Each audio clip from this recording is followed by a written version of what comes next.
Bonjour à tous, et donc la rechute sur les places mondiales, notamment en Europe avec un indice CAC 40 qui perd 2,8%. Il faut dire que les indicateurs en provenance de Chine cette nuit ne sont pas bons, aussi bien dans l'industrie que dans les services. Avec la hausse la plus faible depuis un an dans le secteur des services, on savait que l'industrie patinait en Chine, si maintenant les services s'y mettent. Cela veut dire qu'on aura beaucoup de mal à avoir les 7% de croissance sur l'ensemble de l'année. D'ailleurs, plus personne n'y croit. On aura sans doute une croissance entre 4 et 5% d'après les prévisions les plus optimistes. Et même des gens comme Natixis voient plutôt une croissance entre 2 et 3%. Donc l'onde de choc se propage sur les places européennes avec une baisse à Paris de 2,8% et beaucoup de dégagement dans tout ce qui est le luxe ou encore les équipementiers automobiles. Alors pourquoi la planète vacille? Tout simplement parce que la Chine, c'est quand même le premier importateur mondial de pétrole. C'est également 45% de la consommation de métaux industriels dans le monde. Donc ça veut dire que tout ce qui est zinc, palladium ou encore fer pourrait subir, et même le cuivre. Bref, la Chine est quand même une zone extrêmement importante, même si elle est moins importante que les États-Unis.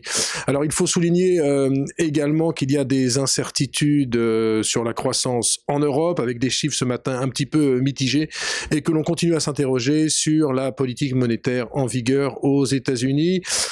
De l'avis de nombreux experts, il n'est pas sûr qu'il y ait une hausse des taux en septembre, tout simplement parce que les experts de la Fed commencent à s'inquiéter du ralentissement extrêmement prononcé en Chine. S'il y a une hausse des taux, elle devrait avoir lieu en octobre ou en décembre, à condition que les indicateurs en Chine s'améliorent, puisque du côté des États-Unis, c'est la croissance qui l'emporte. Vous avez vu que le PIB du deuxième trimestre a été révisé en forte hausse à 3,7%, ce qui est nettement supérieur à la première estimation. Vous savez qu'aux États-Unis, il y a souvent des révisions qui peuvent paraître un petit peu brutales, mais tout simplement parce que les chiffres économiques aux États-Unis sortent très rapidement après la période concernée. C'est ainsi que, par exemple, vendredi, on aura des chiffres du chômage du mois d'août qui sortiront donc début septembre, alors que, par exemple, en France, les chiffres du mois d'août du chômage sortiront fin septembre. C'est pour ça qu'en termes de biais statistiques, il y a souvent de fortes révisions. Un mot pour finir des devises. L'euro repart à la hausse, c'est normal en ce moment, ce sont les vases communicants.